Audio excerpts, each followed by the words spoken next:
प्राचीन काल की बात है। जहां हिमालय की बर्फीली चोटियां आकाश को छूती थीं, वहीं नीचे की घाटी में कैलाशपुर नाम का एक अत्यंत पावन और रहस्यमयी राज्य बसा हुआ था। यहाँ के राजा सोमेश्वर थे, जो अपने नाम के अनुरूप ही चंद्रमा की तरह शीतल और भगवान शिव के परम भक्त थे। राजा सोमेश्वर के माथे पर सदैव त्रिपुंड लगा रहता और उनके मुख से हर समय ओम नमः शिवाय का जाप निकलता रहता था। प्रजा सुखी थी, क्योंकि राजा का मानना था कि वे केवल सेवक हैं, असली शासक तो महाकाल है।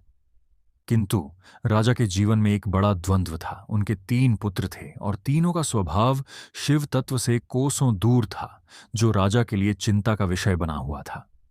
सबसे बड़ा पुत्र वज्रसेन था। उसे अपनी भुजाओं और शक्ति पर इतना अहंकार था कि वह देवताओं को भी तुच्छ समझता था। उसका मानना था कि इस दुनिया में शक्ति ही सब कुछ है। वह साधु संतों का अपमान करता, मंदिरों को अपनी ताकत के प्रदर्शन का अखाड़ा समझता और कहता, पत्थर की मूर्तियों से क्या मांगना, मांगना है तो मेरी तलवार से मांगो। दूसरा पुत्र तर्कदेव था। वह अत्यंत बुद्धिमान था, लेकिन उसकी बुद्धि नास्तिकता में बदल चुकी थी। वह हर चीज में प्रमाण मांगता। उसे वेदों, पुराणों और शिव की शक्ति पर विश्वास नहीं था। वह कहता, शिव शमशान में क्यों रहते हैं, भस्म क्यों लगाते हैं, यह सब अंधविश्वास है। वह दिन रात शास्त्रों को गलत सिद्ध करने और अपनी कुतर्क बुद्धि से विद्वानों को हराने में लगा रहता। तीसरा पुत्र चित्रक था। वह न क्रूर था न नास्तिक, लेकिन वह मोह और सुंदरता में फंसा हुआ था। उसे प्रकृति, चित्रकारी और संगीत का शौक था, लेकिन वह ईश्वर की भक्ति से दूर था। उसे लगता था कि जीवन केवल सौंदर्य भोगने के लिए है, तपस्या या त्याग के लिए नहीं। राजा सोमेश्वर प्रतिदिन अपने महल के गुप्त शिवालय में जाकर रुद्राभिषेक करते और आंसुओं के साथ महादेव से प्रार्थना करते, हे त्रिलोकनाथ, मेरे पुत्रों को सद्बुद्धि दें। उनका अहंकार, उनका कुतर्क और उनका मोह एक दिन इस राज्य को ले डूबेगा। समय बीतता गया। एक बार सावन के महीने में जब पूरा राज्य शिव की आराधना में लीन था, तभी राज्य पर एक भयानक विपदा आ पड़ी। न नदियां सूखीं, न कोई शत्रु आया, बल्कि एक अजीब सा स्मृति भ्रंश फैल गया। लोग अपनों को भूलने लगे, ज्ञान लुप्त होने लगा और राज्य के विद्वान अपनी विद्या भूल गए। राजा ने देखा कि यह कोई साधारण बीमारी नहीं है। तभी एक रहस्यमय वृद्ध सन्यासी महल के द्वार पर आए और बोले, राजन, यह प्रकोप उस अनादर का है जो तुम्हारे पुत्रों ने गुरु और ज्ञान के प्रति दिखाया है। आज माघ मास की वह चतुर्थी है जिसे गुरु संकष्टी चतुर्थी कहा जाता है। यह दिन देवगुरु बृहस्पति ने विघ्नहर्ता गणेश की आराधना के लिए बनाया था, ताकि बुद्धि का अहंकार मिट सके। यदि आज सूर्यास्त तक इसका समाधान नहीं हुआ तो कैलाशपुर का नामो निशान मिट जाएगा। राजा ने व्याकुल होकर अपने तीनों पुत्रों को बुलाया।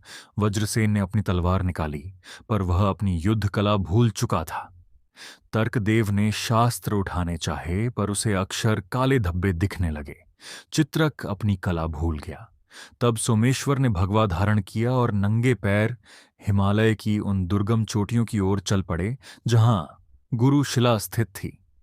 उन्होंने पीछे मुड़कर कहा, यदि तुम्हें अपना अस्तित्व बचाना है तो इस गुरु संकष्टी के रहस्य को खोजने मेरे पीछे आओ।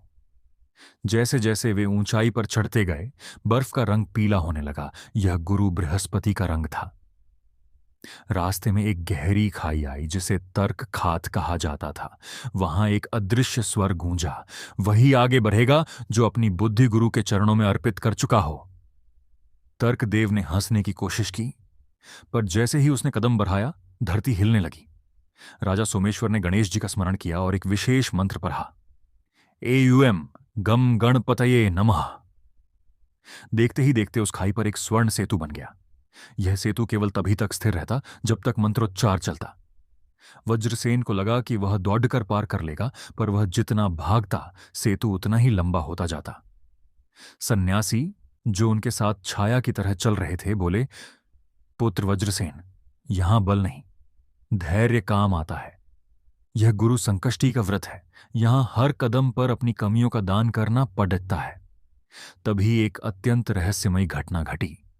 पहाड़ की चोटी से एक विशालकाय मूषक प्रकट हुआ, जिसके ऊपर स्वयं देवगुरु बृहस्पति विराजमान थे। उन्होंने कहा, सोमेश्वर, तुम्हारे पुत्रों ने सदा ज्ञान का उपहास किया है। आज इन्हें इस दिव्य पर्वत की परिक्रमा करनी होगी, पर शर्त यह है कि इन्हें अपने सबसे प्रिय शस्त्र और वस्तु का त्याग करना होगा। वज्रसेन ने अपनी तलवार छोड़ दी, तर्कदेव ने अपनी अहंकार भरी पोथियां फेंकी और चित्रक ने अपनी स्वर्णमालाएं। जैसे ही उन्होंने ये वस्तुएं त्यागी, उनके भीतर एक अद्भुत प्रकाश उत्पन्न हुआ। अचानक मौसम बदला और आकाश से दुर्वा, दूब की वर्षा होने लगी। सन्यासी ने बताया कि आज के दिन जो 21 दुर्वा के अंकुरों से गणेश जी का पूजन करता है, उसके जीवन की जटिल से जटिल गुत्थी सुलझ जाती है। रास्ते में उन्हें एक गुफा मिली जिसके द्वार पर लिखा था, विघ्न विनाशन द्वार। वहां का सस्पेंस यह था कि द्वार केवल तभी खुलता जब कोई ऐसा सत्य बोला जाए जो हृदय की गहराई से निकला हो। वज्रसेन आगे बढ़ा और बोला, मैं शक्तिशाली हूं। द्वार नहीं खुला। तर्कदेव बोला, मैं सत्य को जानता हूं। द्वार फिर भी बंद रहा।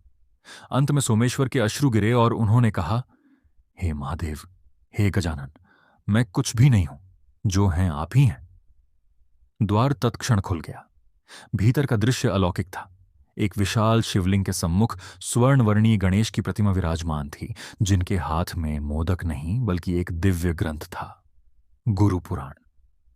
सन्यासी ने रहस्य खोलते हुए कहा कि यह वही स्थान है जहां गणेश जी ने कार्तिकेय के साथ पृथ्वी की परिक्रमा करने की शर्त के समय अपने माता पिता शिव शक्ति की परिक्रमा कर यह सिद्ध किया था कि गुरु और माता पिता ही समस्त ब्रह्मांड हैं। आज गुरु संकष्टी के दिन जो भी इस स्थान पर आकर चंद्रमा के उदय होने पर अर्घ्य देता है, उसके 7 जन्मों के पाप कट जाते हैं। राजा सोमेश्वर और उनके तीनों पुत्रों ने सूर्यास्त के बाद जैसे ही चंद्रमा को जल अर्पित किया, कैलाशपुर से वह काली धुंध छंट गई। वज्रसेन को समझ आया कि असली शक्ति धर्म की रक्षा में है, न कि दमन में। तर्कदेव ने जाना कि ज्ञान अनंत है और तर्क केवल एक छोटा सा हिस्सा। चित्रक ने समझा कि असली सौंदर्य महादेव की सृष्टि के कण कण में है। जब वे वापस लौटे तो राज्य की नदियां फिर से ज्ञान के गीत गा रही थीं। वह वृद्ध सन्यासी महल की दहलीज पर रुक गए और अपना असली रूप प्रकट किया। वे स्वयं भगवान गणेश के मानवीय अवतार थे, जो संकष्टी के दिन अपने भक्तों की परीक्षा लेने आते हैं। गणपति ने आशीर्वाद दिया, सोमेश्वर, तुम्हारे भक्ति भाव ने आज इस कुल को बचा लिया। अब से यह राज्य केवल शस्त्रों से नहीं बल्कि गुरु ज्ञान और शिव भक्ति से जाना जाएगा। उस दिन के बाद से कैलाशपुर में हर गुरु संकष्टी को एक उत्सव की तरह मनाया जाने लगा, जहां राजा और प्रजा मिलकर मिट्टी के गणेश बनाते और उन्हें पीली हल्दी से रंग कर उनकी पूजा करते। जैसा कि मैंने आपको बताया, राजा सोमेश्वर और उनके तीनों पुत्र उस दिव्य गुफा के भीतर थे जहां स्वर्णवर्णीय गणेश विराजमान थे। लेकिन तभी एक ऐसी घटना घटी जिसने सबके रोंगटे खड्डे कर दिए। गुफा की दीवारों पर अचानक कुछ प्राचीन अक्षर उभरने लगे, जो चमकते हुए सोने की तरह दहक रहे थे। सन्यासी रूपी गणेश जी ने गंभीर स्वर में कहा, सावधान, गुरु संकष्टी का व्रत केवल उपवास से पूर्ण नहीं होता, बल्कि यह गुरु तत्व की प्राप्ति का द्वार है। आज की रात जब चंद्रमा रोहिणी नक्षत्र के समीप होगा, तब इस गुफा के भीतर से ब्रह्मनाद गूंजेगा। जो उस नाद को सह गया वह शिव के सायुज्य को प्राप्त करेगा, और जो भटक गया वह माया के जाल में उलझ जाएगा। अचानक गुफा के भीतर एक शीतल प्रकाश फैल गया और सामने एक जलकुंड प्रकट हुआ। यह बृहस्पति कुंड था। सन्यासी ने निर्देश दिया कि गुरु संकष्टी के इस पावन पर्व पर जो जातक पीले पुष्पों और चने की दाल से गणेश जी का अर्चन करता है और उसे गुरु के रूप में पूजता है, उसकी बुद्धि स्थिर हो जाती है। वज्रसेन, जो अब तक केवल तलवार चलाना जानता था, पहली बार अपने भीतर एक ऐसी शांति महसूस कर रहा था जिसे वह शब्दों में बयान नहीं कर पा रहा था। तर्कदेव, जो हर बात पर सवाल उठाता था, अब उस कुंड के पानी में अपने पिछले जन्मों के दृश्यों को देख रहा था। उसने देखा कि कैसे उसने कई जन्मों में ज्ञान का अपमान किया था, जिसके कारण इस जन्म में उसकी बुद्धि नास्तिक हो गई थी। तभी गुफा के बाहर से एक भयानक गर्जना सुनाई दी। यह गर्जना किसी जानवर की नहीं बल्कि अज्ञान असुर की थी। गुरु संकष्टी के दिन जब भी कोई साधक ज्ञान की ऊंचाइयों को छूने की कोशिश करता है तो यह असुर उसे भ्रमित करने आता है। वह असुर गुफा के द्वार पर खड़ा होकर वज्रसेन को ललकारने लगा, बाहर आओ अहंकारी राजकुमार, क्या तू डर गया? तेरी तलवार कहां है? वज्रसेन ने अपनी तलवार उठाने की कोशिश की, पर राजा सोमेश्वर ने उसका हाथ पकड़ दाच लिया। राजा ने शांत स्वर में कहा, पुत्र, आज युद्ध तलवार से नहीं बल्कि गुरु मंत्र से जीता जाएगा। आज गुरु संकष्टी है, आज मौन ही सबसे बड़ा शस्त्र है। वह असुर तरह तरह के रूप बदलने लगा। कभी वह वज्रसेन की मृत सेना के रूप में दिखता तो कभी वह तर्कदेव को एक महान विद्वान बनकर शास्त्रार्थ के लिए चुनौती देता। तर्कदेव के मन में छटपटाहट होने लगी। उसे लगा कि वह उस असुर को अपनी बातों से हरा सकता है। वह जैसे ही बोलने के लिए मुख खोलने वाला था, सन्यासी ने उसके माथे पर एक पीला तिलक लगाया। तिलक लगते ही तर्कदेव को समझ आया कि वह असुर असल में कोई बाहरी शक्ति नहीं बल्कि उसके अपने भीतर का तर्क वितर्क और संदेह है। जैसे जैसे रात चढ़ने लगी, चंद्रमा का प्रकाश गुफा के छिद्रों से होकर सीधे गणेश जी की प्रतिमा पर पड़ीडीचने लगा। सन्यासी ने बताया कि गुरु संकष्टी चतुर्थी का व्रत करने वाले को शाम के समय चंद्रमा को अर्घ्य देते समय एक विशेष प्रार्थना करनी चाहिए। उन्होंने वह गुप्त मंत्र पढ़ना शुरू किया। गजान्नम भूतगणादि सेवितम कपित्थ जंबू फ्लसार भक्षितम। इस मंत्र के गूंजते ही वह अज्ञान असुर चीखता हुआ हवा में विलीन हो गया। पर सस्पेंस अभी बाकी था। सन्यासी ने राजा सोमेश्वर से कहा, राजन, तुम्हारे पुत्रों ने परीक्षा का प्रथम चरण पार कर लिया है, पर अभी उन्हें उस अदृश्य गणेश के दर्शन करने हैं जो गुरु बनकर हर मनुष्य के भीतर वास करते हैं। इसके लिए इन्हें अपनी आंखों पर पट्टी बांधकर उस उबलते हुए लावा के पार जाना होगा जो गुफा के अगले हिस्से में बह रहा है। चित्रक, जो अब तक सुंदरता के पीछे भागता था, डर के मारे कांपने लगा। उसने कहा, महाराज, मैं जल जाऊंगा। सन्यासी मुस्कुराए और बोले, जो गुरु पर विश्वास करता है उसके लिए अग्नि भी शीतल चंदन बन जाती है। याद करो, जब पार्वती माता ने गणेश जी को बनाया था तो उन्हें केवल मिट्टी और अपनी शक्ति दी थी, पर शिव ने उन्हें विवेक का मस्तक दिया। आज तुम्हें विवेक की अग्नि में जलकर कुंदन बनना होगा। तीनों पुत्रों ने आंखों पर पट्टी बांधी और एक दूसरे का हाथ पकड़ डीच लिया। राजा सोमेश्वर जब उन्होंने अपनी पट्टियां खोलीं तो वे एक ऐसे कक्ष में थे जहां चारों ओर केवल दर्पण ही दर्पण थे। पर उन दर्पणों में उनका चेहरा नहीं दिख रहा था, बल्कि उनमें भगवान शिव का सदाशिव रूप दिखाई दे रहा था। सन्यासी ने रहस्योद्घाटन किया, यह गुरु संकष्टी का फल है। जब गुरु की कृपा से बुद्धि शुद्ध होती है तो मनुष्य को हर जगह महादेव के ही दर्शन होते हैं। जो भेद तुम देख रहे थे, शक्ति, बुद्धि और सुंदरता का, वह सब एक ही परम तत्व के अलग अलग रूप हैं। अचानक वह गुफा हिलने लगी और ऊपर से स्वर्ण मुद्राएं मुंह नहीं बल्कि बेलपत्र गिरने लगे। सन्यासी ने कहा, शिव और गणेश अलग नहीं हैं। जो गणेश की पूजा गुरु मानकर करता है वह सीधा शिव के हृदय में प्रवेश करता है। तभी राजा सोमेश्वर ने देखा कि उनके तीनों पुत्रों के मस्तक पर भी अब दिव्य त्रिपुंड चमक रहा था। लेकिन तभी उस कक्ष के अंत में एक बंद द्वार दिखाई दिया जिस पर मृत्युंजय लिखा था। सन्यासी ने कहा, इस द्वार के पीछे वह औषधि है जो तुम्हारे राज्य की महामारी को जड़ डीएच से खत्म कर देगी। पर इसे खोलने के लिए तुम तीनों को अपनी आयु का एक एक वर्ष दान करना होगा। क्या तुम तैयार हो? अब कथा के उस रोमांचक मोड़ पर चलते हैं जहां राजा सोमेश्वर के तीनों पुत्र उस मृत्युंजय द्वार के सामने खड़े थे। सन्यासी की शर्त बड़ी कठिन थी, राज्य की रक्षा के लिए अपनी आयु का दान। वज्रसेन ने अपनी तलवार नीचे रख दी और सबसे पहले आगे आकर बोला, महाराज, मैंने अब तक केवल जीवन ले लिए हैं, कभी किसी को जीवन दान नहीं दिया। यदि मेरा एक वर्ष या मेरा पूरा जीवन भी इस प्रजा के काम आए तो मैं सहर्ष तैयार हूं। जैसे ही वज्रसेन ने यह कहा, उसके शरीर से एक स्वर्णिम ज्योति निकली और उस द्वार के एक चिन्ह पर जाकर चिपक गई।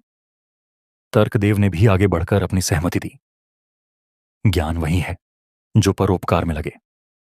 मेरी आयु का वह भाग जो मैंने कुतर्क में बिताया, मैं उसे महादेव के चरणों में अर्पित करता हूं। और अंत में सुकुमार चित्रक ने भी अपनी सुंदरता का मोह त्याग कर अपनी आयु का अंश दान कर दिया।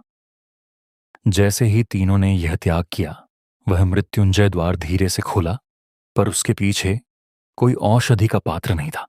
वहां केवल एक छोटा सा मिट्टी का दीपक जल रहा था। सब चकित थे। सन्यासी मंद मंद मुस्कुराए और बोले, यही वह रहस्य है जिसे गुरु संकष्टी चतुर्थी का मर्म कहा जाता है। वह दीपक औषधि नहीं, बल्कि विश्वास की ज्योति है। इस ज्योति से जो भी भस्म निकलेगी, वही तुम्हारे राज्य का कल्याण करेगी। लेकिन तभी एक और सस्पेंस पैदा हुआ। जैसे ही राजा सोमेश्वर ने वह दीपक उठाना चाहा, वह दीपक बुझ गया। पूरी गुफा में गहरा अंधेरा छा गया। अंधेरे में एक गूंजती हुई हंसी सुनाई दी, जो बहुत ही डरावनी थी। वह सन्यासी भी कहीं ओझल हो गए थे। अब वहां केवल राजा और उनके 3 पुत्र थे। अचानक उस अंधेरे में 2 बड्ढी बड्ढी आंखें चमकने लगीं। वह काल पुरुष था, जो गुरु संकष्टी के व्रत की अंतिम परीक्षा लेने आया था।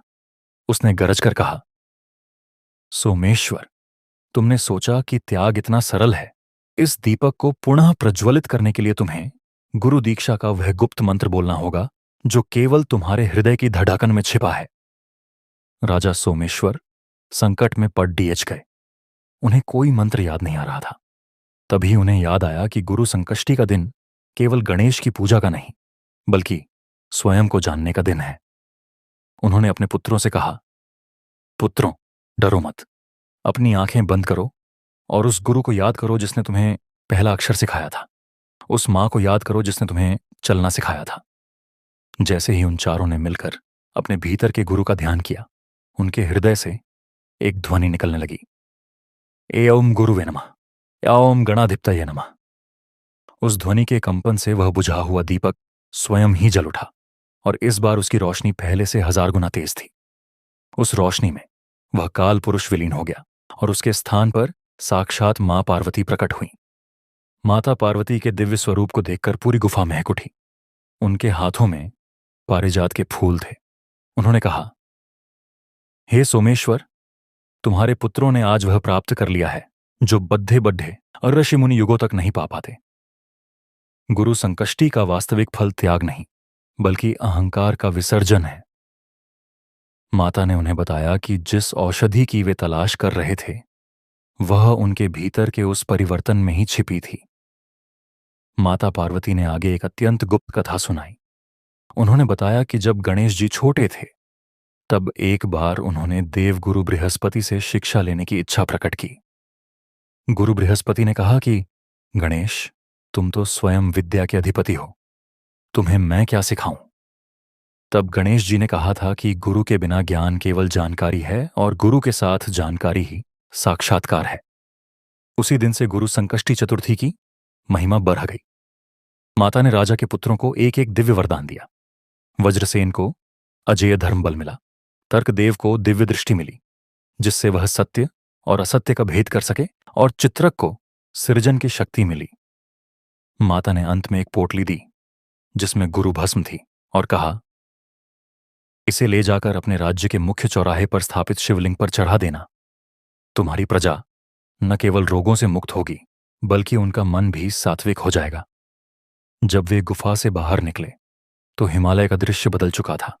चारों ओर बसंत जैसा वातावरण था। पर तभी रास्ते में उन्हें फिर वही वृद्ध सन्यासी मिले। इस बार उनके हाथ में एक डमरू था। सन्यासी ने कहा, रुको, अभी एक अंतिम रहस्य बाकी है। तुम राज्य तो जा रहे हो, पर क्या तुमने सोचा है कि वह महामारी आई क्यों थी? उसका कारण तुम्हारे राज्य के बाहर नहीं, बल्कि महल की उस गुप्त कोठरी में छिपा है, जहां तुम्हारे पूर्वजों ने एक शापित रत्न दबा रखा है। राजा सोमेश्वर ठिठक गए। उन्हें याद आया कि उनके दादाजी ने एक बार चिंतामणि नाम के एक रत्न का जिक्र किया था, जो इच्छाएं तो पूरी करता था, पर साथ ही लोभ और बीमारी भी लाता था। सन्यासी ने चेतावनी दी, जब तक वह रत्न वहां है, गुरु संकष्टी का यह पुण्य फल भी स्थायी नहीं रहेगा। तुम्हें उस रत्न को निकालकर आज ही के दिन गणेश जी के चरणों में विसर्जित करना होगा। अब चुनौती यह थी कि सूर्यास्त होने वाला था और चतुर्थी का चांद निकलने में कुछ ही समय बाकी था। यदि वे समय पर नहीं पहुंचते तो व्रत खंडित हो जाता और वह शापित रत्न अपनी शक्ति और बढ़ा लेता। राजा और उनके पुत्रों ने अपने प्राणों की बाजी लगा दी। क्या वे समय पर महल पहुंच पाएंगे?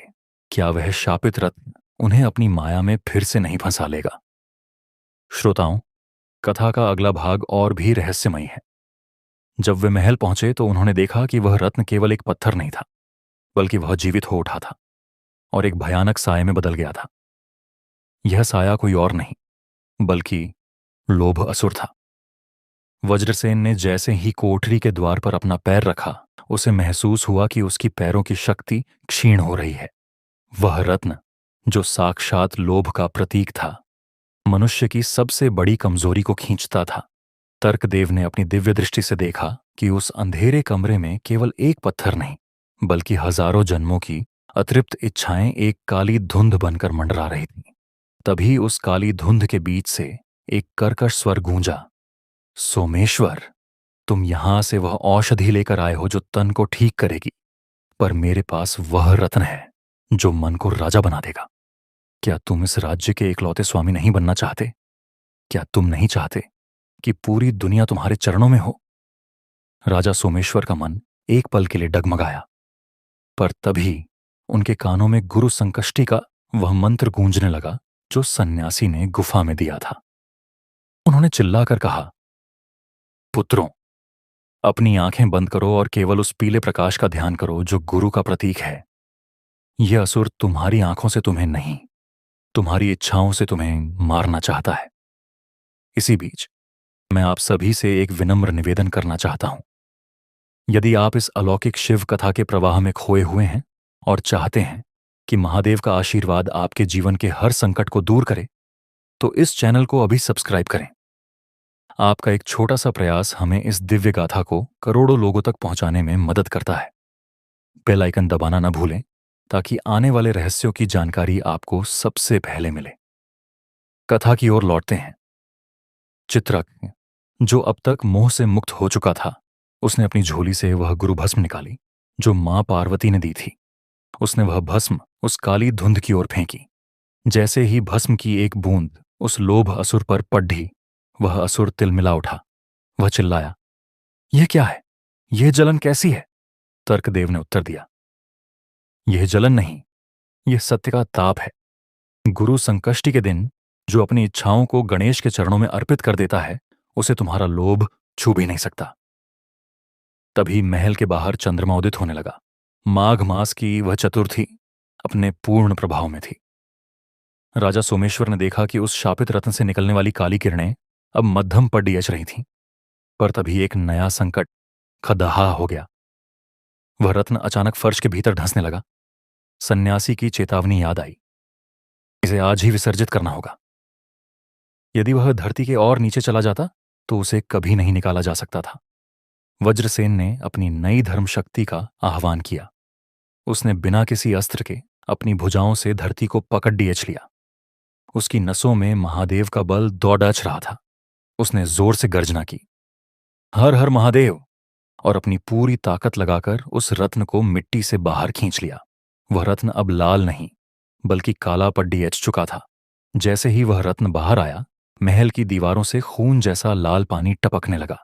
यह उस असुर की अंतिम चाल थी, भय पैदा करना। चित्रक ने अपनी कलात्मक बुद्धि का प्रयोग किया और वहीं मिट्टी से एक छोटी सी गणेश प्रतिमा बनाई। उसने उस रत्न को उस प्रतिमा के सामने रख दिया। अद्भुत चमत्कार हुआ। वह काला रत्न धीरे धीरे पिघलने लगा और एक शीतल जल की धार में बदल गया। उस जल से महल की वह कोठरी सुगंधित हो उठी। राजा सोमेश्वर ने उस जल को एक पात्र में इकट्ठा किया। सन्यासी फिर से प्रकट हुए, पर इस बार वे एक दिव्य रथ पर सवार थे। उन्होंने कहा, शाबाश सोमेश्वर, तुमने और तुम्हारे पुत्रों ने लोभ को भक्ति में बदल दिया है। अब इस जल को ले जाकर उस महामारी से ग्रस्त नदी में प्रवाहित कर दो। जैसे जैसे यह जल बहेगा, राज्य का हर कोना पवित्र हो जाएगा। लेकिन जैसे ही वे नदी की ओर बढ़ने लगे, रास्ते में उन्हें प्रजा के वे लोग मिले जो इस स्मृति भ्रंश की बीमारी के कारण पागल हो चुके थे। वे लोग राजा को पहचान नहीं रहे थे और उन पर पत्थर फेंकने लगे। वज्रसेन ने अपनी शक्ति का प्रयोग करना चाहा, पर तर्कदेव ने उसे रोक दिया।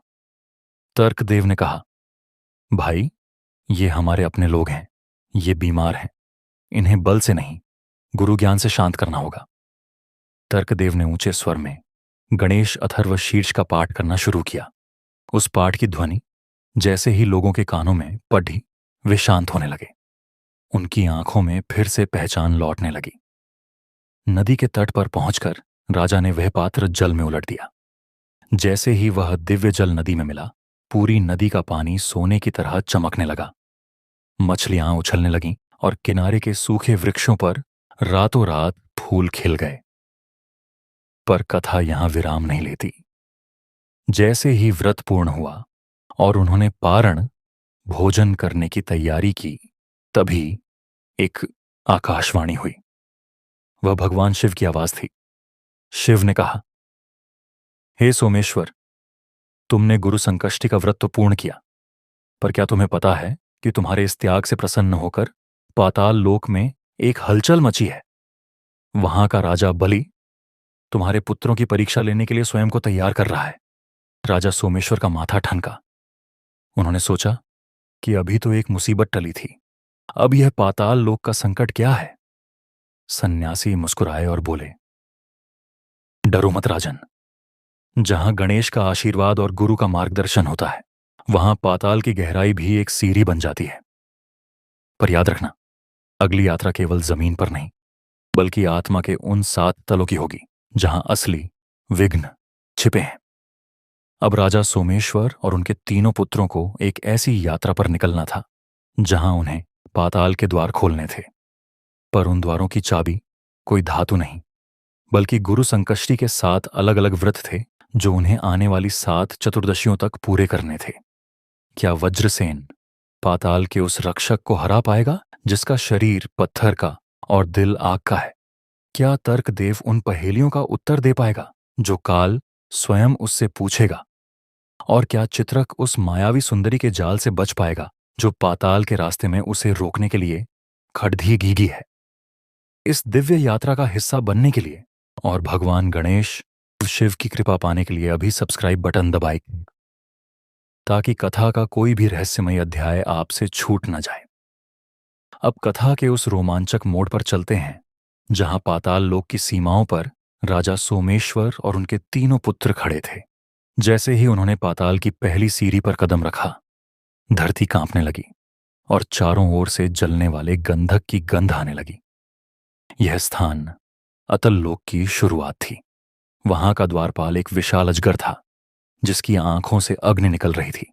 वज्रसेन ने अपनी भुजाओं को फड़कते हुए देखा, पर उसे याद आया कि गुरु संकष्टी का व्रत उसे धैर्य सिखा चुका है। वह अजगर धीरे से बोला, यहां केवल वही प्रवेश कर सकता है जिसके पास गुरु दीक्षा का प्रकाश हो, अन्यथा यह अंधकार तुम्हें निगल जाएगा। तर्कदेव ने अपनी दिव्य दृष्टि का उपयोग किया। उसने देखा कि वह अजगर वास्तव में कोई जीव नहीं, बल्कि मनुष्य के संदेह का प्रतिरूप था। तर्कदेव ने राजा सोमेश्वर से कहा, पिताजी, यह द्वार बल से नहीं, बल्कि पूर्ण समर्पण से खुलेगा। आज गुरु संकष्टी की वह दूसरी घड़ी है जहां हमें अपने निश्चय की आहुति देनी होगी। राजा सोमेश्वर ने अपने हाथ में जल लेकर संकल्प किया। अचानक वह विशाल अजगर एक छोटे से केंचुए में बदल गया और रास्ता साफ हो गया। सन्यासी, जो अदृश्य रूप में उनके साथ थे, उनकी आवाज गूंजी, आगे का मार्ग और भी कठिन है। अब तुम्हें सुतल लोक में प्रवेश करना है जहां राजा बलि का पहरा है। पर याद रहे, बलि को हराना नहीं है, बलि को जीतना है। जैसे जैसे वे पाताल की गहराई में उतरे, उन्हें सुंदर उपवन दिखने लगे। स्वर्ण के वृक्ष और हीरों के फल। चित्रक की आंखें फटी रह गईं। उसे लगा कि स्वर्ग से भी सुंदर तो यह पाताल है। तभी एक अत्यंत सुंदर अप्सरा प्रकट हुई जिसके हाथों में मदिरा का स्वर्ण पात्र था। उसने चित्रक की ओर देखते हुए कहा, राजकुमार, तुम इस कठिन तपस्या में क्यों पड़े हो? देखो, यहां का वैभव, यहां ना बुढ़ापा है ना रोग, यहीं रुक जाओ। चित्रक का मन डोलने लगा। वह उस अप्सरा की सुंदरता और उन हीरों के फल की ओर खींचने लगा। तभी वज्रसेन ने उसे झकझोरा, चित्रक, याद करो मां पार्वती के शब्द। गुरु संकष्टी का व्रत करने वाला बाहरी सुंदरता में नहीं, आत्मिक सत्य में आनंद ढूंढता है। सस्पेंस तब बढ़ा जब वह अप्सरा अचानक एक विकराल राक्षसी में बदल गई और खिलखिलाकर हंसने लगी। यदि तुमने यहां के फल को छुआ होता तो तुम सदा के लिए पत्थर बन जाते। चित्रक कांप उठा। उसे समझ आया कि माया कितनी प्रबल होती है। तभी सामने से एक अत्यंत तेजस्वी पुरुष आता दिखाई दिया। उसके सिर पर मुकुट था और अंगों से सात्विक तेज निकल रहा था। वह स्वयं राजा बलि थे। उन्होंने सोमेश्वर को प्रणाम किया और कहा, राजन, मुझे पता था कि महादेव के भक्त एक दिन यहां अवश्य आएंगे, पर गुरु संकष्टी का यह रहस्य आप तभी जान पाएंगे जब आप मुझे वह गुप्त दान देंगे जो मैंने आज तक किसी से नहीं मांगा। राजा सोमेश्वर ने पूछा, महाराज बलि, आप तो स्वयं महादानी हैं। आपने तो भगवान वामन को 3 पग में पूरी सृष्टि दे दी थी। मैं तुच्छ मनुष्य आपको क्या दान दे सकता हूं? बलि मुस्कुराए और बोले, मुझे धन नहीं चाहिए। मुझे आपके पुत्रों के उस पुराने स्वभाव का दान चाहिए जो अभी भी कहीं ना कहीं उनके अवचेतन मन में छिपा है। वज्रसेन का वह गुप्त क्रोध, तर्कदेव का वह सूक्ष्म अहंकार और चित्रक का वह दबा हुआ मोह, क्या वे इसे मुझे दे सकते हैं? यह एक मनोवैज्ञानिक युद्ध था। क्या वे अपने उन विकारों को छो ढाने के लिए तैयार थे जिन्हें वे अपना हिस्सा समझते थे? सन्यासी की आवाज फिर गूंजी, दे दो पुत्रों। जो गुरु संकष्टी के दिन अपने विकारों का दान करता है, गणेश उसके जीवन को दिव्य गुणों से भर देते हैं।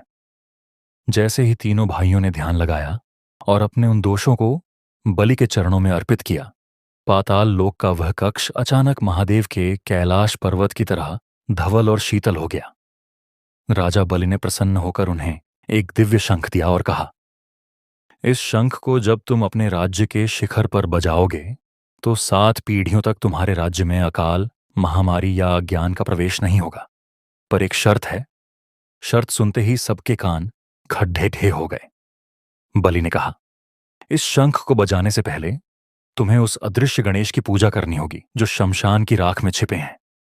यानी तुम्हें कैलाशपुर के सबसे पुराने शमशान में जाकर एक रात बितानी होगी और वहां गुरु संकष्टी की अंतिम कथा सुननी होगी। शमशान का नाम सुनते ही चित्रक डर गया, पर सोमेश्वर के चेहरे पर एक अलौकिक शांति थी। वे जानते थे कि शिव का वास ही शमशान है। क्या राजा और उनके पुत्र उस डरावने शमशान में एक रात बिता पाएंगे? वहां उन्हें कौन से डरावने साए मिलेंगे? और वह अंतिम कथा क्या है जो गुरु संकष्टी के सारे रहस्यों को खोल देगी? राजा सोमेश्वर और उनके तीनों पुत्र पाताल लोक से वह दिव्य शंख लेकर बाहर तो आ गए, लेकिन उनके सामने अब सबसे कठिन चुनौती थी कैलाशपुर का वह प्राचीन शमशान जहां सन्नाटा भी चीखता था। जैसे ही उन्होंने शमशान की भूमि पर कदम रखा, ठंडी हवा के झोंके चलने लगे और चिताओं की राख हवा में उड़कर गोल घेरे बनाने लगी। वज्रसेन ने अपनी तलवार की मूठ को कस कर पकड़ा, पर उसे याद आया कि यहां शस्त्र नहीं, केवल शास्त्र और विश्वास काम आएगा। तर्कदेव ने अपनी दिव्य दृष्टि से देखा कि वहां हवा में कई सूक्ष्म साए घूम रहे थे जो केवल उन लोगों को डराते थे जिनके मन में पाप या अधूरा ज्ञान था। अचानक शमशान के बीचों बीच एक विशाल चिता स्वयं ही प्रज्वलित हो उठी। उस अग्नि की लपटें सामान्य नहीं थीं, वे नीले और पीले रंग की थीं। उस अग्नि के बीच से एक आकृति उभरने लगी। वह आकृति राख से लिपटी हुई थी। गले में मुंडमाला नहीं, बल्कि सूखे हुए बेलपत्रों की माला थी।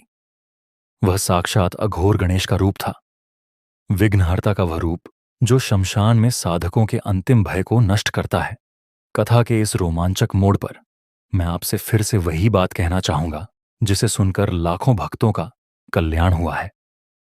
यदि आप चाहते हैं कि आपके घर से भी नकारात्मक शक्तियां दूर भागें और गणेश जी का आशीर्वाद बना रहे, तो इस चैनल को तुरंत सब्सक्राइब करें।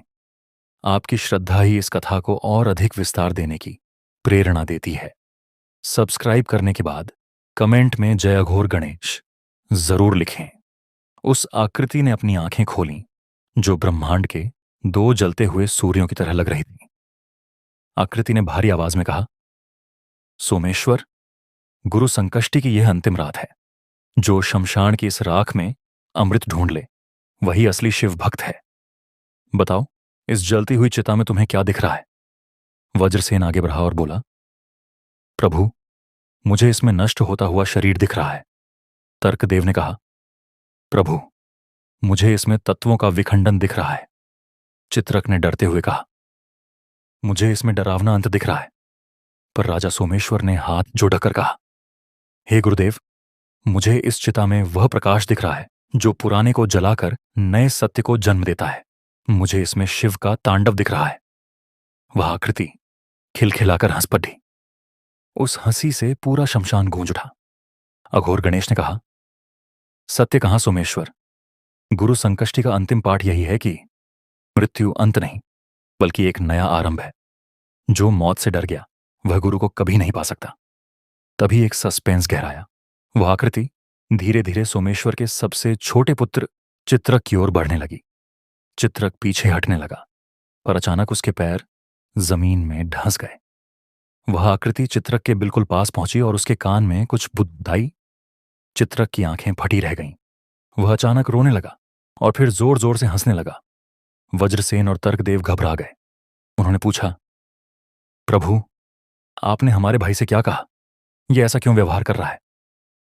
अघोर गणेश ने कहा, मैंने इसे इसके अगले जन्म का वह रहस्य बताया है जिसे जानकर बड़े बड़े योगी पागल हो जाते हैं। पर गुरु संकष्टी का व्रत करने वाले को यह शक्ति मिलती है कि वह काल के चक्र को देख सके। अचानक वह नीला प्रकाश और तेज हो गया। सन्यासी जो पूरी यात्रा में उनके साथ थे फिर से प्रकट हुए। उन्होंने अपने हाथ में वह दिव्य शंख लिया जो राजा बलि ने दिया था।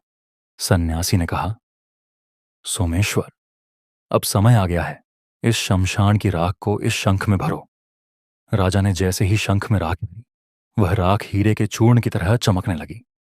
सन्यासी ने बताया कि यह सिद्ध भस्म है। अब राजा को यह शंख लेकर राज्य के सबसे ऊंचे शिखर पर जाना था। पर तभी शमशान की भूमि फटने लगी और उसमें से काल भैरव के गण प्रकट होने लगे। उन्होंने रास्ता रोक लिया। उनका कहना था कि शमशान की राख बाहर नहीं जा सकती। यह यहां का नियम है। वज्रसेन ने अपनी वीरता दिखानी चाहिए, पर सन्यासी ने उसे रोका और कहा, आज चतुर्थी की अंतिम घड़ी है। आज केवल गणेश कथा ही इन गणों को शांत कर सकती है। तब राजा सोमेश्वर ने शमशान की उस भयानक रात में गुरु संकष्टी चतुर्थी की वह कथा सुनानी शुरू की जो स्वयं नंदी ने भगवान शिव को सुनाई थी। उन्होंने बताया कि कैसे एक बार चंद्रमा को अपने रूप पर गर्व हो गया था और गणेश जी ने उन्हें शाप दिया था, और फिर कैसे गुरु बृहस्पति के कहने पर चंद्रमा ने इसी दिन व्रत करके अपनी कलाएं वापस पाई थीं। जैसे जैसे कथा आगे बढ़ती गई, वे भयानक गण शांत होते गए और अंत में उन्होंने झुककर राजा को रास्ता दे दिया। जब वे राज्य के मुख्य मंदिर के शिखर पर पहुंचे तो पूरा कैलाशपुर नीचे दिख रहा था। आधी रात का समय था। सोमेश्वर ने वह दिव्य शंख अपने होंठों से लगाया और पूरी ताकत से फूंक मारी। उस शंख से निकलने वाली ध्वनि कोई साधारण आवाज नहीं थी। वह ओम की गूंज थी जो मीलों दूर तक सुनाई दी। जैसे ही वह ध्वनि फैली, आकाश से वह स्मृति भ्रंश की काली छाया ऐसे गायब हो गई जैसे सूरज के आने पर अंधेरा गायब हो जाता है। लोग, अब चित्रक, तुम कहां हो? तभी मंदिर के भीतर से एक छोटे बालक के हंसने की आवाज आई। राजा दौड़कर नीचे गए। उन्होंने जो देखा उसे देखकर उनके प्राण सूख गए। मंदिर के गर्भगृह में जहां शिवलिंग था, वहां उनके तीनों पुत्र पत्थर की मूर्तियों में बदल चुके थे और उनके सामने वही वृद्ध ने घरों से बाहर निकलने लगे। उनकी आंखों में फिर से अपनों के लिए प्रेम और ज्ञान की चमक थी।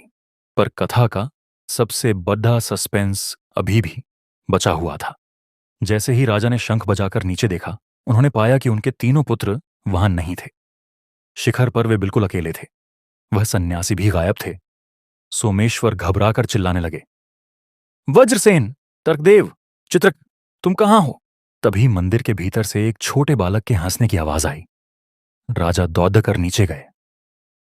उन्होंने जो देखा उसे देखकर उनके प्राण सूख गए। मंदिर के गर्भगृह में जहां शिवलिंग था, वहां उनके तीनों पुत्र पत्थर की मूर्तियों में बदल चुके थे और उनके सामने वही वृद्ध सन्यासी बैठे मुस्कुरा रहे थे। सन्यासी ने कहा, सोमेश्वर, तुमने राज्य तो बचा लिया, पर क्या तुम अपने पुत्रों को वापस पाने के लिए गुरु संकष्टी का सबसे बड़ा बलिदान दे सकते हो? राजा सोमेश्वर कांपते हुए बोले। कैसा बलिदान प्रभु? सन्यासी ने एक हाथ में गंगा जल लिया और दूसरे हाथ में एक खंजर। उन्होंने कहा, तुम्हें अपनी आंखों की ज्योति इन पुत्रों के प्राणों के बदले दान करनी होगी। क्या तुम तैयार हो?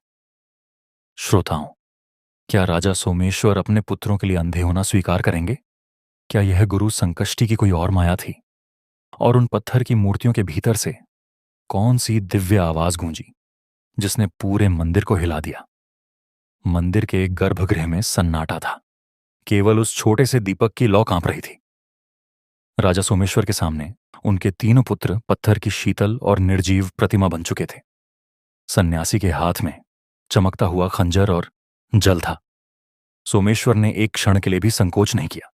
उन्होंने अपने हाथ जोड़े और उस वृद्ध सन्यासी से कहा, प्रभु, ये आंखें तो केवल इस नश्वर संसार को देखने के साधन मात्र हैं। यदि मेरे अंधे होने से मेरे पुत्रों को नया जीवन मिलता है और वे महादेव के मार्ग पर चलते हैं, तो मुझे इन आंखों की कोई आवश्यकता नहीं। मेरी असली दृष्टि तो गुरु के चरणों में पहले ही समर्पित हो चुकी है। राजा सोमेश्वर ने अपनी आंखें बंद की और जैसे ही खंजर को अपने पास लाने का संकेत दिया, वैसे ही पूरे मंदिर में एक जोरदार गर्जना हुई। हर हर महादेव! अचानक वह सन्यासी अदृश्य हो गया और वहां एक दिव्य सुगंध फैल गई। सोमेश्वर ने जब आंखें खोलीं तो उनकी दृष्टि पहले से कहीं अधिक प्रखर हो चुकी थी। उन्हें अब पत्थरों के भीतर भी धड़कता हुआ चैतन्य दिखाई दे रहा था। वे तीनों पत्थर की मूर्तियां धीरे धीरे पिघलने लगीं और उनमें से वज्रसेन, तर्कदेव और चित्रक जीवित होकर बाहर निकले। पर वे पहले जैसे राजकुमार नहीं थे। उनके शरीर से एक दिव्य आभा निकल रही थी। इसी बीच मैं आप सभी से कहना चाहूंगा कि शिव और गणेश की यह अद्भुत गाथा आपके जीवन के बंद द्वारों को खोल सकती है। यदि आप चाहते हैं कि ऐसी ही रहस्यमयी और ज्ञानवर्धक कथाएं आप तक निरंतर पहुंचती रहें, तो इस चैनल को अभी सब्सक्राइब करें और घंटी वाला बटन दबा दें। आपकी एक सदस्यता इस भक्ति मार्ग को और भी सुदृढ़ बनाती है। तभी मंदिर की छत से पुष्पों की वर्षा होने लगी और वही वृद्ध सन्यासी अब अपने असली रूप में प्रकट हुए। वे साक्षात देव गुरु बृहस्पति थे। उनके साथ प्रथम पूज्य श्री गणेश जी अपने मूषक पर सवार होकर विराजमान थे। गणेश जी के मुख पर वह चिर परिचित मुस्कान थी जिसने सोमेश्वर के समस्त कष्टों को हर लिया। गुरु बृहस्पति ने कहा, सोमेश्वर, यह गुरु संकष्टी का वह गुप्त अध्याय था जिसे आत्म बलिदान कहते हैं। तुमने अपनी दृष्टि देने का निर्णय लिया, इसीलिए महादेव ने तुम्हें वह दिव्य दृष्टि दी है जिससे तुम अब भविष्य के उन संकटों को देख सकोगे जो अभी आए नहीं हैं। लेकिन सस्पेंस यहां समाप्त नहीं हुआ। गणेश जी ने अपना हाथ उठाकर हवा में एक आकृति बनाई। वह आकृति एक काले धुएं के समान थी जो राज्य की उत्तर दिशा की ओर बराज रही थी। गणेश जी ने गंभीर स्वर में कहा, सोमेश्वर, तुमने अपने राज्य को तो बचा लिया, पर इस गुरु संकष्टी की महिमा का शत्रु अभी जीवित है। वह है अविद्यासुर। उसने हिमालय की सबसे ऊंची चोटी पर कब्जा कर लिया है और वहां से वह एक ऐसी ध्वनि निकाल रहा है जिससे आने वाली पीढ़ियां अपने पूर्वजों का ज्ञान और अपनी संस्कृति भूल जाएंगी। वज्रसेन ने आगे बढ़कर कहा, प्रभु, अब हम तैयार हैं। अब हमारे पास न केवल भुजाओं का बल है, बल्कि गुरु की कृपा का कवच भी है। हमें आदेश दें, हम उस असुर का विनाश करेंगे। गणेश जी ने उसे एक विशेष अंकुश दिया और कहा, अविद्या का विनाश अस्त्रों से नहीं, बल्कि बोध से होता है। तुम्हें उत्तर दिशा की उस गुफा में जाना होगा जहां समय रुक जाता है। वहां तुम्हें काल भैरव का एक और रूप मिलेगा जो तुम्हें मौन की भाषा सिखाएगा। जैसे ही वे चारों पिता पुत्र उत्तर की ओर प्रस्थान करने लगे, उन्होंने देखा कि रास्ते में गांव के लोग, जो अब पूरी तरह ठीक हो चुके थे, उनके स्वागत में दीप जलाकर खड़े थे। पर एक अजीब बात थी, उन लोगों के हाथों में जो दीप थे, उनकी लौ नीली नहीं बल्कि बिल्कुल सफेद थी। तर्कदेव ने अपनी नई शक्ति से पहचाना कि यह कोई साधारण उत्सव नहीं था। वे लोग जैसे ही राजा के करीब आए, उनके चेहरों के नकाब उतरने लगे। वे मनुष्य नहीं थे, वे तो भ्रम के छोटे छोटे अंश थे जो अविद्यासुर ने भेजे थे। उन्होंने राजा के पुत्रों को फिर से प्रलोभन देना शुरू किया। एक ने वज्रसेन से कहा, क्यों लड़ते हो ससुर से, तुम तो खुद ही भगवान बन सकते हो। दूसरे ने चित्रक से कहा, इस युद्ध में तुम्हारी सुंदरता मिट्टी में मिल जाएगी। लेकिन इस बार राजकुमारों के पास गुरु संकष्टी का वह अभेद्य मंत्र था। उन्होंने उन भ्रमों की ओर देखा भी नहीं। तभी अचानक धरती फटी और उनके सामने एक बहुत बड़ी रुकावट आ गई। विस्मृति की नदी। इस नदी का पानी जो भी पी लेता या जिसे इसकी एक भी बूंद छू जाती, वह अपना नाम तक भूल जाता। सस्पेंस यह था कि उस नदी को पार करने के लिए कोई नाव नहीं थी और उसके ऊपर से पक्षी भी नहीं उड़िया सकते थे। राजा सोमेश्वर ने देखा कि नदी के उस पार अविद्यासुर खद्दा अट्टहास कर रहा था। वह अपनी माया से नदी की लहरों को और भी ऊंचा उठा रहा था। तभी चित्रक ने एक अद्भुत कार्य किया। उसने अपनी तूलिका ब्रश निकाली और हवा में एक ऐसी आकृति बनाई जो भगवान गणेश के वक्रतुंड रूप जैसी थी। जैसे ही उसने वह चित्र पूरा किया, वह चित्र एक पुल में बदल गया। पर यह पुल लकड़ी या पत्थर का नहीं, बल्कि शब्दों का था। उस पर वेदों की अर्चाएं लिखी हुई थीं। अविद्यासुर चिल्लाया, तुम इन शब्दों के पुल पर पैर नहीं रख सकते, क्योंकि तुम्हारे मन में अभी भी एक सूक्ष्म संदेह शेष है। वह संदेह क्या था? क्या वज्रसेन के मन में अपनी शक्ति को लेकर कोई शंका थी, या तर्कदेव अभी भी किसी तर्क में उलझा था? तभी नदी के भीतर से एक बहुत बद्धा मगरमच्छ निकला, जिसका मुख खुला हुआ था और जिसकी आंखों में वशीकरण की शक्ति थी। वह मगरमच्छ कोई और नहीं, बल्कि मनुष्य की जिज्ञासा का वह रूप था जो उसे लक्ष्य से भटका देता है। जहां विस्मृति की नदी की लहरें गरज रही थीं और वह विशाल मगरमच्छ अपना जबड़ा खोले खड़ा था। उस मगरमच्छ की आंखों में एक ऐसा सम्मोहन था कि जो भी उसमें देखता वह अपनी सुध बुध खो बैठता। यह मगरमच्छ कोई साधारण जीव नहीं, बल्कि अहंकारी बुद्धि का प्रतीक था, जिसे अविद्यासुर ने राजकुमारों का मार्ग रोकने के लिए भेजा था। राजा सोमेश्वर ने देखा कि वज्रसेन के कदम डगमगा रहे हैं। वज्रसेन को अचानक अपनी वे सारी जीत याद आने लगी जो उसने युद्धों में हासिल की थी, और उसके मन में एक सूक्ष्म विचार आया कि क्या मैं अपनी शक्ति से इस जल के जीव को नहीं मार सकता? जैसे ही यह विचार आया, चित्रक द्वारा बनाया गया वह शब्दों का पुल धुंधला होने लगा। तर्कदेव ने अपनी दिव्य दृष्टि से देखा कि मगरमच्छ के पेट के भीतर एक मंद रोशनी जल रही थी। उसने चिल्लाकर कहा, पिताजी, यह मगरमच्छ हमें निगलना नहीं चाहता। यह तो हमें उस मायावी लोक में ले जाना चाहता है जहां सत्य को असत्य और असत्य को सत्य मान लिया जाता है। हमें इसे हराना नहीं, इसके भीतर छिपे उस बोध को जगाना है जो गुरु संकष्टी के प्रभाव से ही संभव है।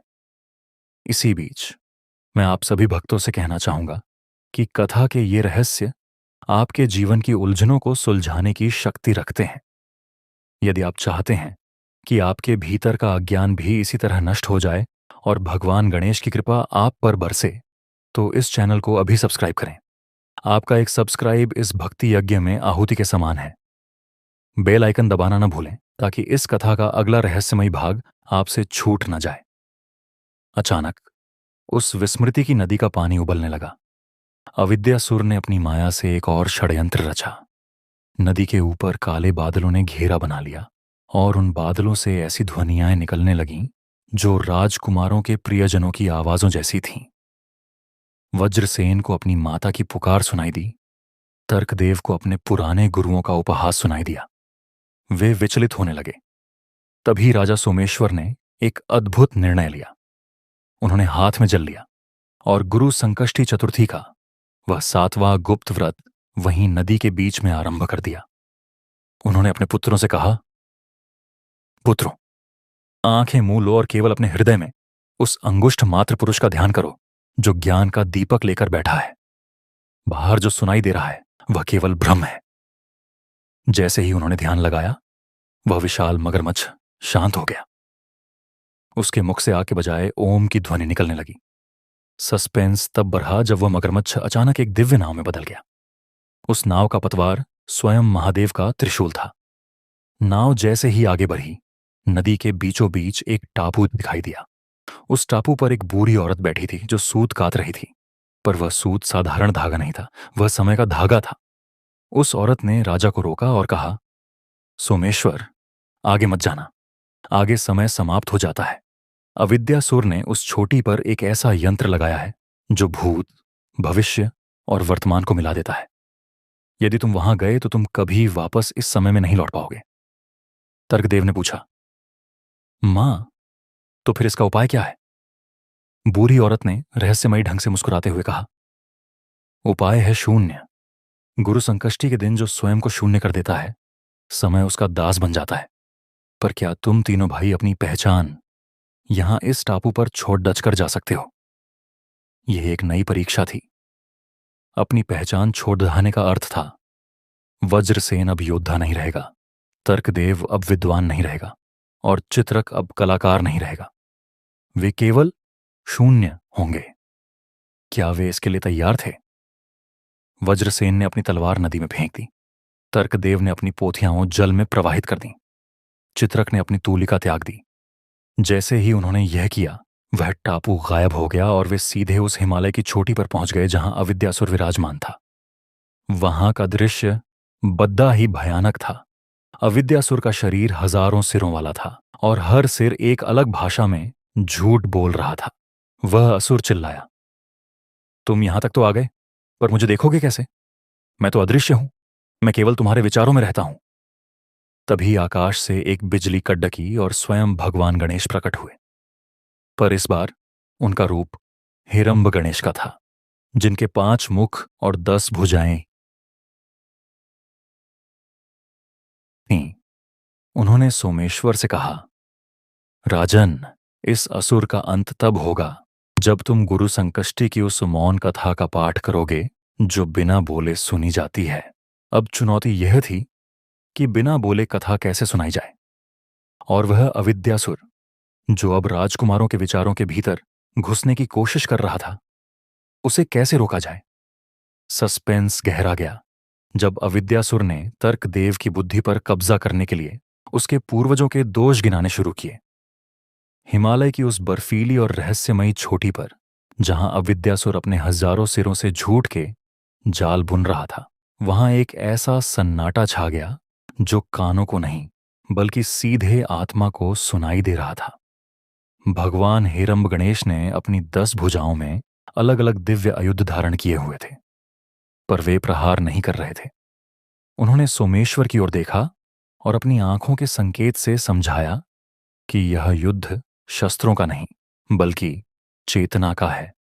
अविद्यासुर ने अपनी माया से वज्रसेन के सामने उसके उन शत्रुओं को खड्यासाहा कर दिया जिन्हें उसने वर्षों पहले युद्ध में मारा था। वे शत्रु चिल्ला रहे थे, वज्रसेन, क्या तुम अपनी हिंसा को धर्म कहते हो? तर्कदेव के सामने वे सब विद्वान आंख अध्यय हुए जिन्हें उसने शास्त्रार्थ में हराया था। वे कह रहे थे, तर्कदेव, तुम्हारी बुद्धि ने केवल दूसरों को नीचा दिखाया है, ज्ञान कहां है? राजकुमार विचलित होने लगे, पर तभी राजा सोमेश्वर ने गुरु संकष्टी के उस मौन व्रत का आह्वान किया। उन्होंने अपने पुत्रों का हाथ पकड़ ढा और अपने हृदय के भीतर उस पीत प्रकाश को जगाया। अचानक पूरे हिमालय पर एक गूंज उठी, पर वह आवाज बाहर से नहीं, सबके भीतर से आ रही थी। यह गुरु संकष्टी की वह मौन कथा थी जिसमें बताया गया था कि जब भगवान शिव ने पहली बार सनकादि ऋषियों को ज्ञान दिया था तो उन्होंने एक शब्द भी नहीं बोला था। केवल उनके सान्निध्य मात्र से ऋषियों के सारे संशय भस्म हो गए थे। इसी बीच मैं आप सभी से कहना चाहूंगा कि शिव तत्व और गणेश कृपा की यह गाथा आपके जीवन के उन असुरों का भी विनाश कर सकती है जो आपको मानसिक तनाव और भ्रम में रखते हैं। यदि आप चाहते हैं कि आपके भीतर भी यह दिव्य शांति और बोध जागृत हो, तो इस चैनल को अभी सब्सक्राइब करें।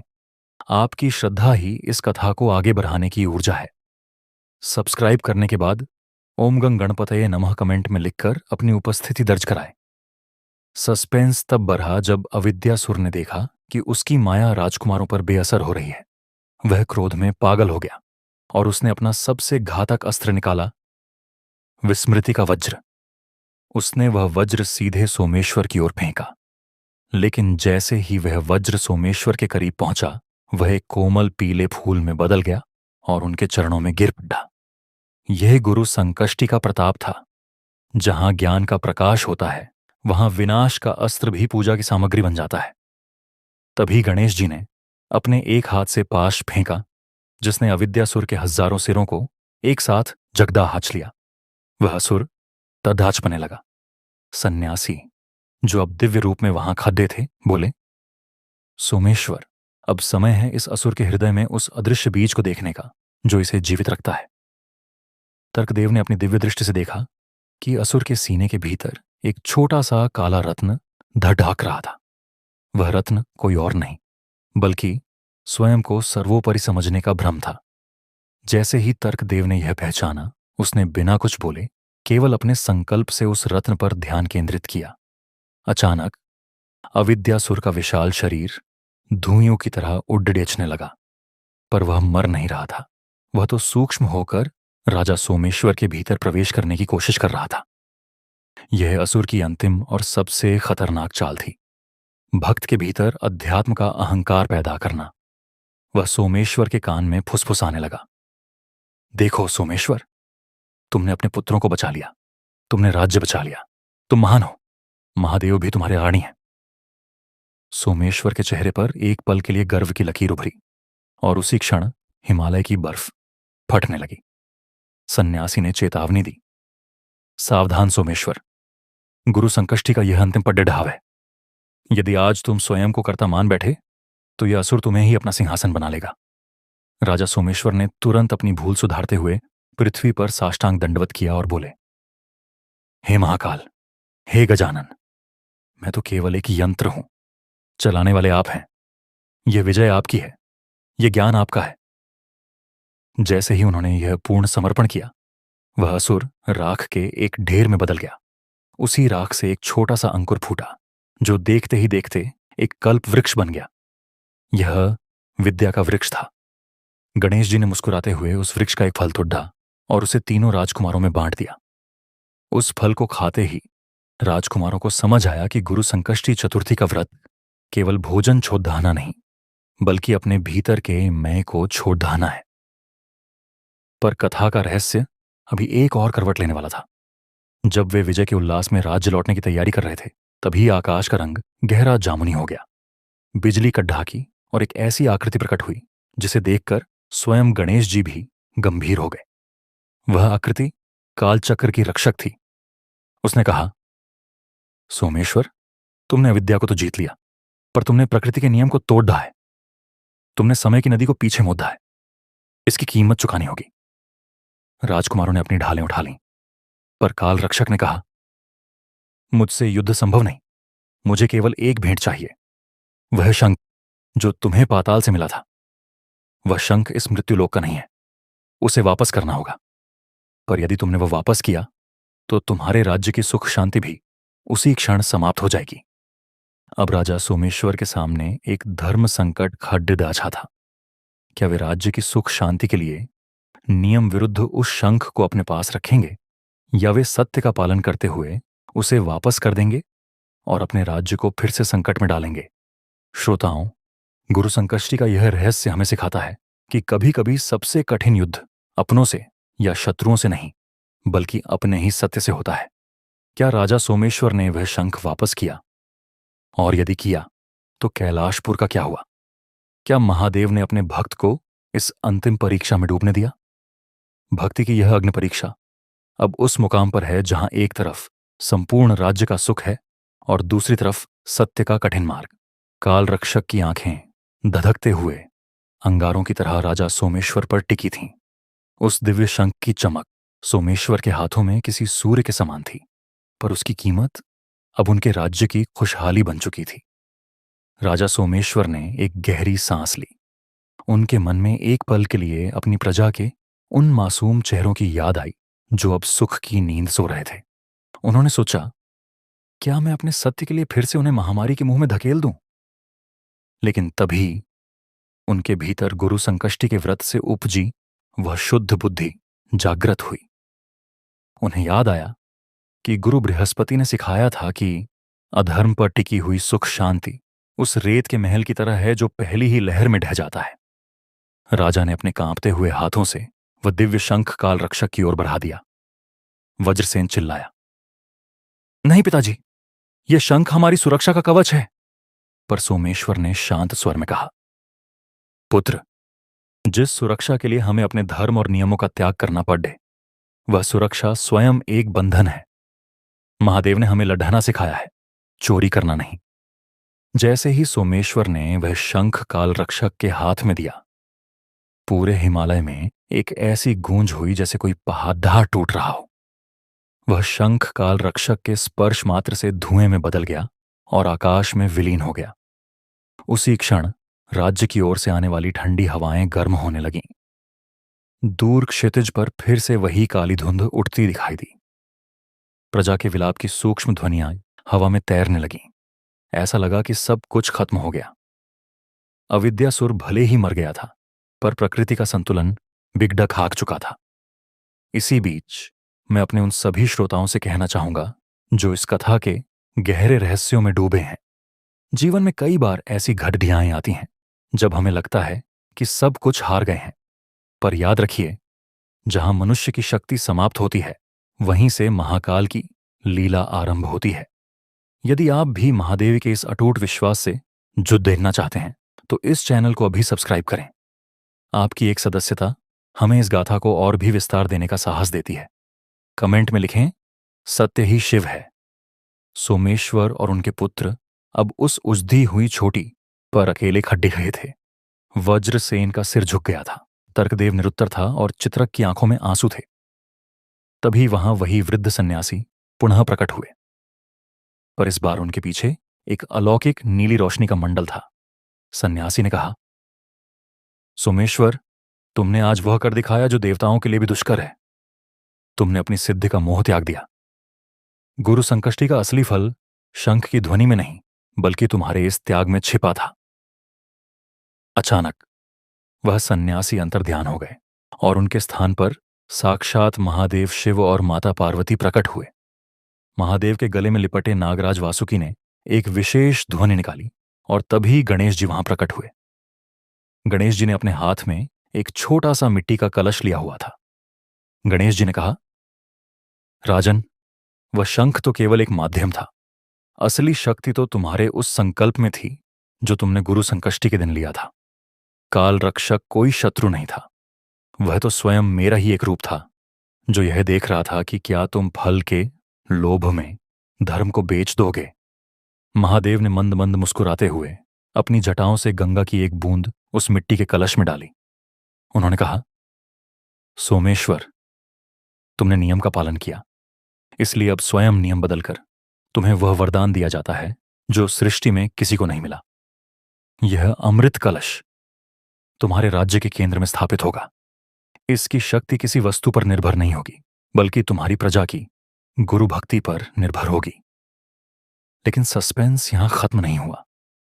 जैसे ही राजा ने वह कलश लिया, हिमालय की गुफाओं के भीतर से एक अत्यंत प्राचीन और डरावनी आवाज सुनाई दी। वह आवाज किसी असुर की नहीं थी, वह तो उस समय के गर्भ से आ रही थी जिसे सोमेश्वर ने अनजाने में छेद दिया था।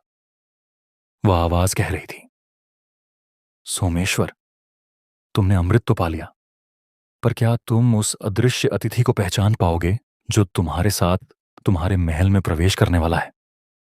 राजा सोमेश्वर का दिल बैठ गया। अदृश्य अतिथि? उन्होंने पीछे मुद्दा कर देखा, पर वहां केवल उनके 3 पुत्र और महादेव का प्रकाश था। महादेव और माता पार्वती अंतर्ध्यान हो चुके थे। जब वे वापस राज्य लौटे तो उत्सव का माहौल था। कलश स्थापित किया गया, बीमारियां जड़ से मिट गईं, पर उसी रात महल के भीतर एक अजीब सी घटना हुई।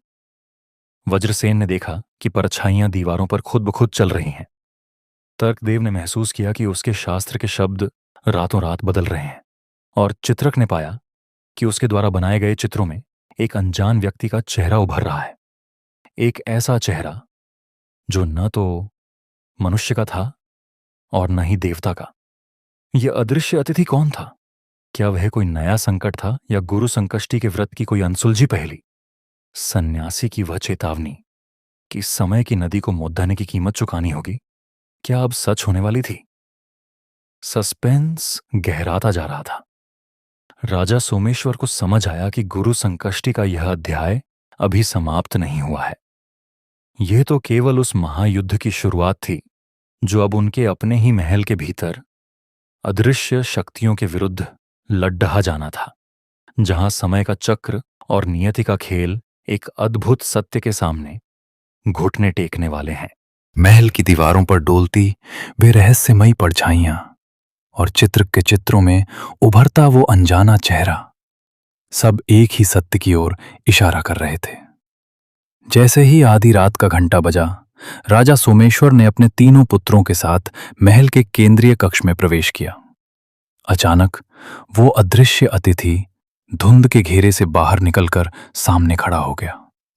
वो कोई असुर नहीं था, बल्कि वो साक्षात समय का दर्पण। उसने अपनी गूंजती हुई आवाज में कहा, सोमेश्वर, मैं तुम्हारी परीक्षा का अंतिम परिणाम हूं। तुमने शंख त्याग दिया, तुमने धर्म चुन लिया, पर क्या तुम अपनी स्मृतियों का त्याग कर सकते हो? इस राज्य की सुख शांति तभी स्थायी होगी जब तुम भूल जाओगे कि तुमने कोई त्याग किया है, क्योंकि त्याग का अहंकार त्याग न करने से भी बड़ा पाप है। यही वो अंतिम सस्पेंस था। असली मुक्ति करने में नहीं, बल्कि करके भूल जाने में थी।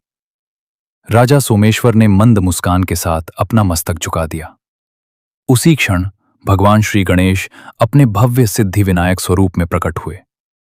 उनके साथ महादेव और माता पार्वती की दिव्य आभा पूरे महल में फैल गई।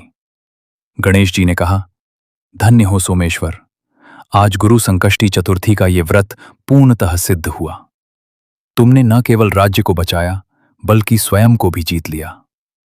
महादेव ने अपना त्रिशूल भूमि पर स्थापित किया, जिससे एक ऐसी ऊर्जा निकली कि वो अदृश्य अतिथि और वे डरावनी परछाइयां परम प्रकाश में विलीन हो गईं। वज्रसेन, तर्कदेव और चित्रक ने देखा कि उनके पिता के चेहरे पर अब एक ऐसी शांति थी जो इस संसार की नहीं थी। महादेव के आशीर्वाद से कैलाशपुर अब केवल एक राज्य नहीं रहा, बल्कि पृथ्वी पर लघु कैलाश बन गया। वज्रसेन ने धर्म की ध्वजा थामी, तर्कदेव ने ज्ञान का प्रकाश फैलाया और चित्रक ने सृष्टि के कण कण में शिव के सौंदर्य को उकेरा। कथा के इस पावन समापन पर मैं आपसे बस यही कहूंगा कि जीवन की हर संकष्टी का हल केवल गुरु की शरण और गणेश की बुद्धि में है। यदि आप इस गाथा के भावपूर्ण अंत से संतुष्ट हैं और चाहते हैं कि महादेव का यह सुरक्षा कवच आपके जीवन पर भी बना रहे, तो इस चैनल को अभी सब्सक्राइब करें। आपका जुड़ाव ही हमारी सबसे बड़ी शक्ति है। राजा सोमेश्वर ने अपना शेष जीवन शिव की भक्ति में बिताया और कहा जाता है कि आज भी हिमालय की उन वादियों में जब गुरु संकष्टी की रात होती है, तो हवाओं में ओम नमः शिवाय और जय गजानन की वही गूंज सुनाई देती है जो सदियों पहले एक भक्त के अडिग विश्वास से पैदा हुई थी। विघ्नहर्ता गणेश और देवों के देव महादेव आप सभी के जीवन के समस्त संकटों को हर लें।